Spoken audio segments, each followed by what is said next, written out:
Birinchi may sadasida mana do'stlar, Real Tego degan gilosimiz qoraydi.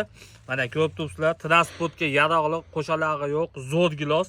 Mana yaqinroq olib kelib bunday ko'rsatib qo'ying. Mana kalibrovkasi mana shu hozir 28 mashg'ulot. Naqalchaligi uchun uncha yetkazmagan, lekin bunga qarasa plus 32 kalibrovka olib chiqargan gilos shu bo'ladi. Mana o'ta qattiq, shakar miqdori ko'p, sariqligidan uziladi, sarg'ayadi, qizaradi, qorayadi. O'tgan yil ekilgan ko'p do'stlar, mana 20 tacha mevasi bor, mana qoraydi gilosimiz. 1-may sanasida Farg'ona viloyati Quva tumani Tolmizoq qishlog'ida.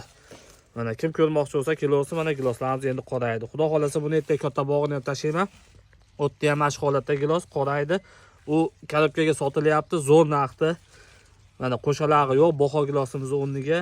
Eng yaxshi giloslarimizdan biri bu Tiago, Nimbus, Vitariana, ertagi 50 o'rinlarda bemalol ko'rasizlar. Mana lekin ichlarida Real Tiago qattiqligi bo'yicha qolganlardan ajrab turadi. Mana